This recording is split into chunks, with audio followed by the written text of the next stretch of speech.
Ready, folks, welcome back. Time now 7:43 on this Sunday morning. Of course, the town of Pulaski is seeing some big changes there. That comes in the form of skate parks, trails, and even new businesses in the area. Joining us live to talk about this and some homes coming to the area is the queen herself, Miss the town manager of Pulaski, Miss Darlene Bertram. Good morning. How you feeling? I'm well, thank you, until you called me a queen.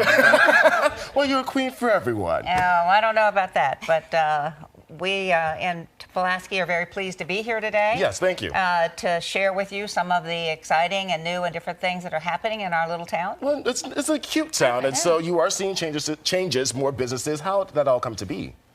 Well, we're trying to make sure that people see us for the first time. I've been in this kind of business a long time, and the key to getting people to come to your community and look at it for business, for pleasure, for setting down roots, is really getting them there the first time. Yeah. And sometimes that's a challenge. It is. And so what we have done is spend a significant amount of time and the American Recovery Act money in adding amenities to the community that invites people to come see us for the first time, or the second or the third time. Beautiful, beautiful. Lindsay? So there are more people coming to the area. I mean, how do you feel about people wanting to move there and live there?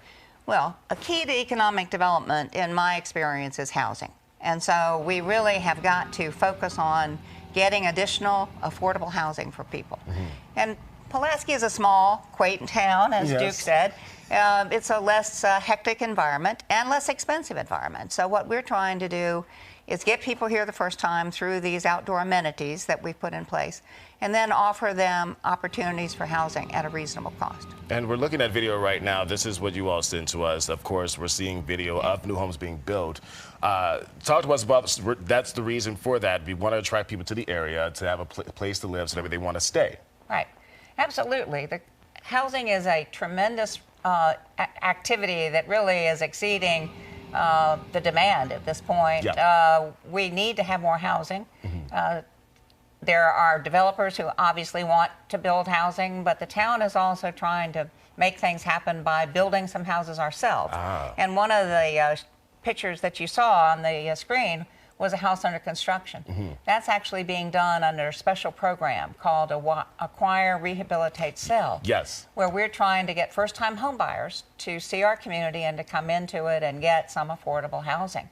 That's in addition to the tracts of land that we have that developers are interested in, and we actually have 2 former schools that are under rehabilitation for additional apartment housing. So over the next 3 to 5 years, we expect to have over 300 new homes. Wow.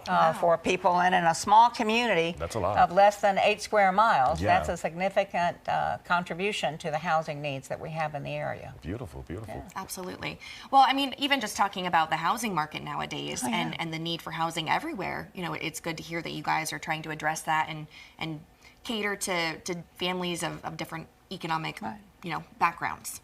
And what we're trying to do is to offer diversified housing. We're an older community, so we have a lot of older homes, and if you want to fix me up, we've got plenty of those. But we also have been acquiring some property through delinquent tax sales, and it's those vacant properties that we're turning into new homes. Beautiful. So we have one that has been completed.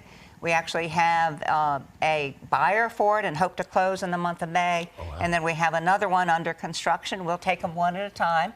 But we want to have people come see our community, be a part of it, and help us to grow. And I know you've had our county administrator on a couple of times. No shade there. Just talked about the county. Well, we are the county seat for the county. Yes. We're a small town, but we hope to be an integral part of that future that Jonathan keeps talking about. Well, will you come back? Like Jonathan, because he does come a lot. Will you come back? Or will you send someone to come back from the town of Pulaski to do another interview with us? Absolutely. I want to keep you all updated. I want the community to know what's going on. I want you to come visit us. Definitely. Well, thank you, Miss Darlene Bertram, for being here, giving all the shadow and the shade to Jonathan Sweet. Thank you so much for joining us on this Sunday morning. Thank you. Thank you. We'll send things over to Chris.